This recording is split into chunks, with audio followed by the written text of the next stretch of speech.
పెళ్ళైనా పండగైనా వేడుక ఏదైనా పట్టుచీరల ప్రత్యేక వేదిక వారాహి సిల్క్స్. ఒకప్పుడు రక్షణ రంగానికి సంబంధించి ఆయుధాల కోసం వేరే దేశాల వైపు చూసిన భారత్ ఇప్పుడు ప్రపంచ దేశాలకు ఆయుధాలు సరఫరా చేసే స్థాయికి ఎదిగింది. ఇండో పసిఫిక్ ప్రాంతంలో ముఖ్యంగా సౌత్ చైనా సీలో చైనా ఆధిపత్యం పెరుగుతున్నటువంటి వేళ ఆసియా దేశాలన్నీ తమ రక్షణ వ్యవస్థలను బలోపేతం చేసుకుంటున్నాయి. ఈ క్రమంలో ఆ దేశాలకు మన బ్రహ్మోస్ సూపర్ సోనిక్ క్రూయిజ్ క్షిపణి ఒక బ్రహ్మాస్త్రంలా కనిపిస్తోంది. 2022లో ఫిలిప్పీన్స్ తర్వాత ఇప్పుడు ఇండోనేషియా కూడా భారత్ నుంచి బ్రహ్మోస్ మిసైల్స్ కొనుగోలు చేయడానికి అధికారికంగా ఒప్పందం కుదుర్చుకుంది. అసలు ఈ డీల్ వెనుక వ్యూహం ఏంటి? ఈ ఒప్పందం వల్ల భారత్కు కలిగే లాభాలేంటి? డ్రాగన్ కంట్రీ ఎందుకు ఉలికి పడుతోంది? ఇండోనేషియా రక్షణ శాఖ అధికార ప్రతినిధి రికార్డో సిరాయత్ ఒక కీలక ప్రకటన చేశారు.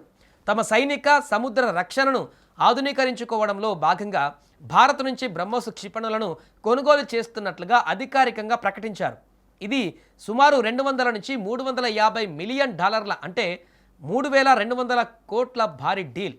ఇండోనేషియా వేలాది దీవులతో కూడినటువంటి దేశం.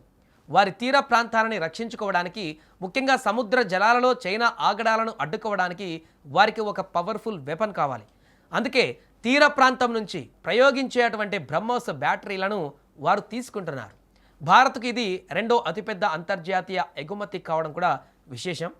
ఇక అసలు ఆసియా దేశాలన్నీ బ్రహ్మోస్ కోసం ఎందుకు క్యూ కడుతున్నాయి? ఎందుకంటే ఇది ప్రపంచంలోనే అత్యంత వేగవంతమైన సూపర్ సోనిక్ క్రూయిజ్ మిసైల్. ధ్వని కంటే దాదాపు 3 రెట్లు వేగంతో దూసుకువెళుతుంది. శత్రు దేశాల రాడర్లకు కూడా చిక్కకుండా చాలా తక్కువ ఎత్తులో ప్రయాణించి టార్గెట్ను తుత్తునియాలు చేయడం దీని యొక్క స్పెషాలిటీ. దీనికి తోడు మే 2025లో పాకిస్తాన్ పైన భారత్ చేపట్టిన ఆపరేషన్ సింధూర్లో బ్రహ్మోస్ ప్రదర్శించినటువంటి విధ్వంసకర సక్సెస్ రేటు ప్రపంచ దేశాల దృష్టిని విపరీతంగా ఆకర్షించింది. నేల, ఆకాశం, సముద్రం, సబ్మెరైన్ ఇలా ఎక్కడి నుంచైనా కూడా ప్రయోగించగలిగేటువంటి ఈ మిసైల్ను అడ్డుకునే టెక్నాలజీ ప్రస్తుతం శత్రు దేశాల దగ్గర కూడా లేదు. అందుకే తమను దేశ మనుగడ కోసము బ్రహ్మోస్ కోసం ఆసియా దేశాలు ఇప్పుడు క్యూ కడుతున్నాయి. ఈ డీల్ కేవలం వ్యాపారపరమైనది మాత్రమే కాదు, ఇది ఒక geopolitical master stroke. China తమ సరిహద్దులలో పాకిస్తాన్ లాంటి దేశాలకు ఆయుధాలు ఇస్తూ మనల్ని ఇబ్బంది పెట్టాలని చూస్తుంది.